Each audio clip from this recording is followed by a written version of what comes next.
Joining me right now is the ranking member of the House Intelligence Committee, Republican Congressman from California, Devin Nunes, joins us from the World Ag Expo in California this morning. Congressman Nunes was one of the first to cast doubt on the Russian collusion narrative. He has been working 2 years to uncover and expose it. He recently penned an op-ed in the Washington Examiner titled "The Russian Collusion Hoax Meets an Unbelievable End." And Congressman, it's always a pleasure to see you. Thank you so much for being here.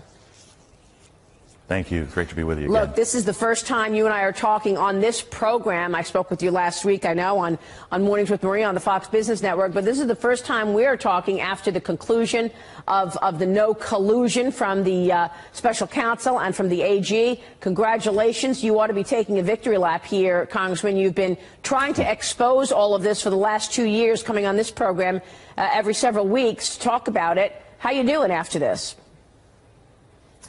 I'm doing well, and I just want to thank you also for your show, because you're one of the few shows that actually let members of Congress and others come on and actually get into the meat of the details. So I would say that your investigative journalism has been great on this, Maria, and there's still more work to do. And, you know, there's no really time for victory laps because, you know, people have to be held accountable for this nonsense. That's absolutely right.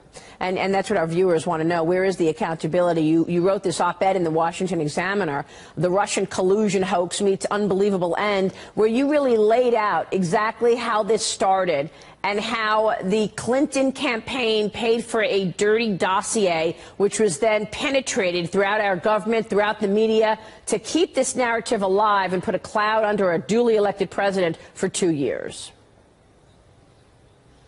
Yeah, and I would also say this is kind of a strange situation where you have McCarthyism, like new McCarthyism, that merged with Watergate wannabes. So you had unbelievable leaks that occurred across all levels of our government. You had all sorts of reporters. 90% of the press essentially was in on this. It started by dirtying up a presidential candidate, and then it went on to dirtying up a president. And you had a bunch of, I think, people within FBI, DOJ, we don't know exactly where, but they're like the wannabe, the next Deep Throat, the person who's leaking classified information for the betterment of all society. But in this case, it just got completely out of hand, and we've had unbelievable disclosures of classified information. And this is why we've been working so hard for 2.5 years, waiting for a real Attorney General, which we have now, an Attorney General Barr. A grown-up is finally in the room, and which is why we're prepared to do a lot of cleanup here. Let's talk about that cleanup and what comes next, because we want to get into where the law was broken. You are going to come out with a list of referrals, and you told me you are ready to hand this over to the AG this upcoming week. What can you tell us about this list of referrals and about the referral of criminal conduct that you are about to release, sir? So we've been working on this for 2.5 years, compiling information, right, as we've continued this investigation. We couldn't really send these criminal referrals over without an Attorney General in place. So we're prepared this week to notify the Attorney General that we're prepared to send those referrals over and brief him if he wishes to be briefed. We think they're pretty clear. But as of right now, this may not be all of them, but this cleans up quite a bit. We have 8 referrals that we're prepared to send over to the Attorney General this week. All right, so you've got 8 referrals that you're going to send over to the AG this week. Go through those referrals. These are criminal referrals. 2 of them I know are about conspiracy. What can you tell us? Tell us as much as you can in terms of breaking this news this morning that you are prepared to send over 8 criminal referrals next week. What are they, Congressman? So I would say that, first of all of these are classified or sensitive, and so because a lot of them could contain sensitive or classified information. 5 of them are what I would call straight-up referrals, so just referrals that name someone and name the specific crimes. Those crimes are lying to Congress, misleading Congress, leaking classified information. So 5 of them are those types. There are 3 that I think are more complicated. So you mentioned conspiracy. So the question on conspiracy is what, there's the conspiracy statute, and then what do they need to look at under that statute. So on the first one is FISA abuse and other matters. We believe there was a conspiracy to lie to the FISA court, mislead the FISA court by numerous individuals that all need to be investigated and looked at, and we believe the statute is the conspiracy statute. The second conspiracy one is involving manipulation of intelligence. That also could ensnarl many Americans. And so that's kind of the second one. As you know, we've had a lot of concerns with the way intelligence was used. So that would be kind of the two conspiracy recommendations, referrals that we're making. The third is what I would call a global leak referral. So there are about a dozen highly sensitive, classified information leaks that were given to only a few reporters over the last 2.5+ years. So, we don't know if there's actually been any leak investigations that have been open, but we do believe that we've got pretty good information and a pretty good idea of who could be behind these leaks. It doesn't mean we know all the people that are behind the leaks, because when you read these, a lot of these, they're always anonymous sources. And they always say something to the effect of current and former senior officials. So we think we've got a pretty good idea of who some of the sources are behind these leaks. We don't know if the Department of Justice has been looking at these, but there's just been unprecedented things have happened, and I'll just close with this. You had conversations with the President of the United States and the Prime Minister of Australia leak. You had leaks of the President Trump talking to the Mexican president leak. We all know the travesty of General Flynn. Nobody knows where those supposed transcripts came from. So those are just kind of three examples that are absolutely horrific. But there's things that are even worse that were leaked, and there's only a couple, 2 or 3 reporters involved in this, and so it wouldn't be hard to get to the bottom of. But you've got to. So we're prepared to make those 8 referrals this week. So the 2 on conspiracy, the 1 on global leaks, and then 5 that are more specific on lying, leaking, and misleading Congress. Explain to our audience what criminal referral means, because we've been talking about this as well for 2 years, and our audience wants to know where the accountability is. We already know that there was a criminal referral to Andrew McCabe, the number 2 guy at the FBI. So where does that stand? What does that mean that he was criminally referred? He's out on a book tour. So, viewers are saying, well, okay, he was criminally referred, but he's still on his book tour. So what does that really mean for accountability? I think it's a great question, because people get so frustrated. As I am all over, go around the United States of America and in my district, people are frustrated. They're like, why can't you do anything? People have to understand there's 3 branches of government. We're the legislative branch. We don't strap on guns and bring handcuffs out to the crime scene. All we can do is investigate. We can take information from folks. We can interview people, and as everyone knows, that's what we've been doing for 2.5 years. But we don't have the power to arrest or convict. So we have to take these criminal referrals to the Department of Justice with all the information, all the work that we've done. Ask the Department of Justice to take these up. And look, maybe the Department of Justice already has investigations open, and maybe they don't. But they are the investigative arm. Now, it gets more complicated because you have the top officials in the Department of Justice and the FBI that are likely involved in the referrals that we're going to make. So with that said, this is why it's so sensitive, why we want to give this directly to the Attorney General and let him decide how to take these referrals.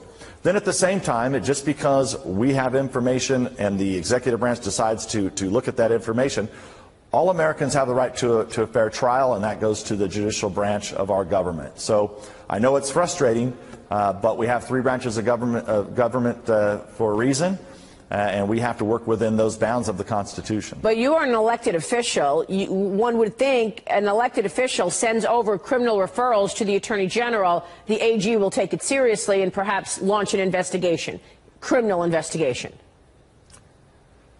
Yeah, I think it's impossible to ignore.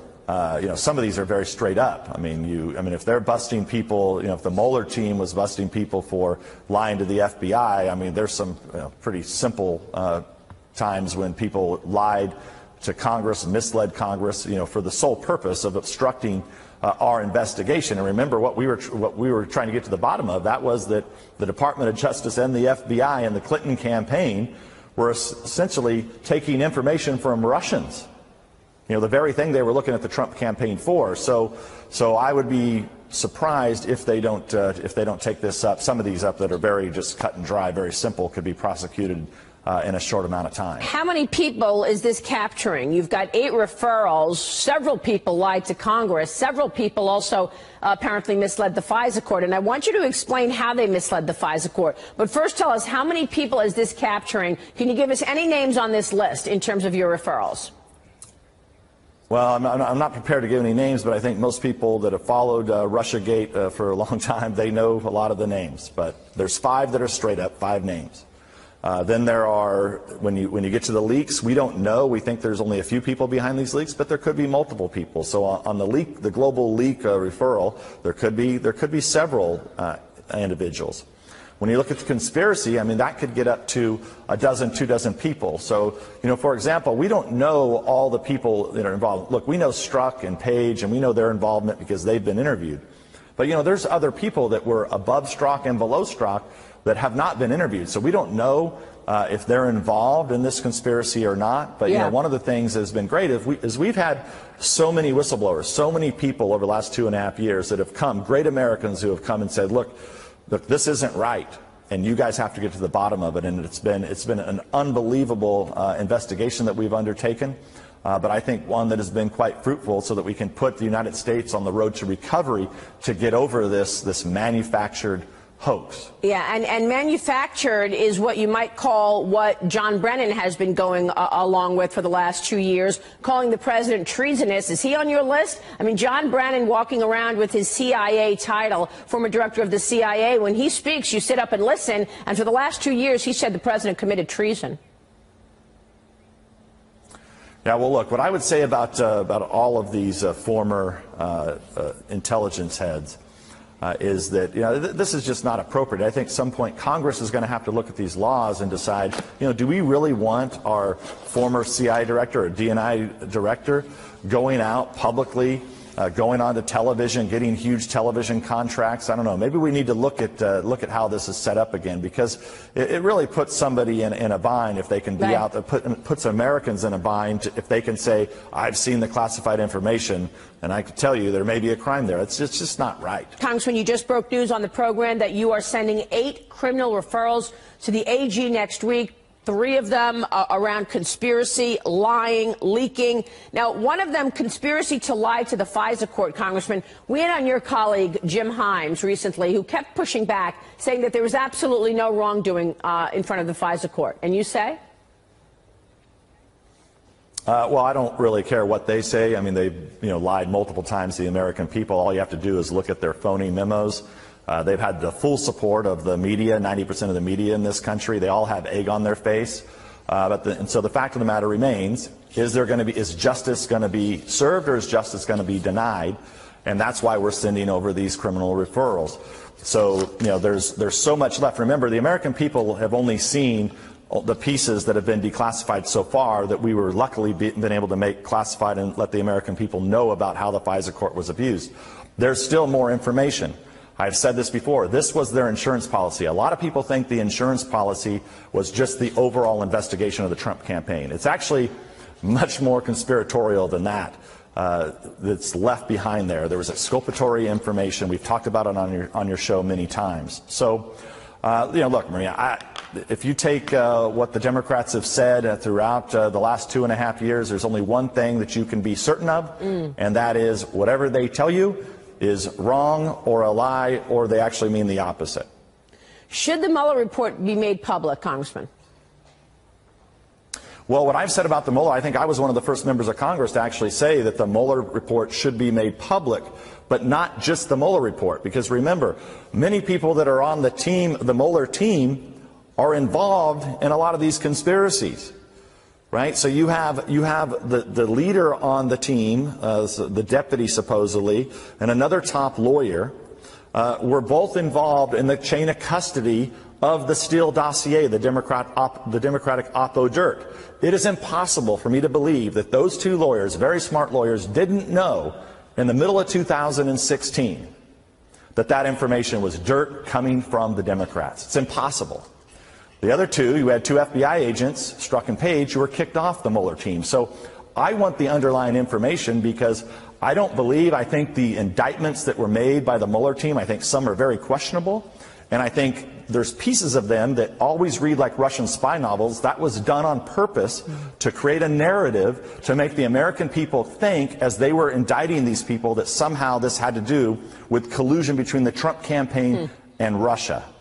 And so what do I want about the Mueller report? I don't care what's in the Mueller report. Matter of fact, I call it the Mueller dossier. Yeah. What I want is the information underlying the report so that we can actually look into it, because every time we peel back the onion in this case, what do we find? We find out that somehow high-level officials within the DOJ and FBI were misleading the American people and the courts. Yeah. Well, we're going to keep watching that. We want to find out how far up the chain it goes in the Obama Department of Justice and the Obama administration. Congressman, we'll keep fighting and looking for it. Thanks so much for joining us this morning. Thank you. Thanks. A published report is identifying senior presidential advisor Jared Kushner as one of more than 24 officials whose security clearance denials were overruled by a senior official. Washington Post reporting Kushner's initial application was denied over concerns about foreign influence, private business interests, and personal conduct. Kushner is married, of course, to Ivanka Trump. Monday, Kushner told Laura Ingraham he is not a risk to national security. Well, I can't comment for the White House's process, but what I can say is that over the last 2 years that I've been here, I've been accused of all different types of things, and all of those things have turned out to be false. House Oversight Committee has voted to issue subpoenas to try to learn more about the clearance overrules.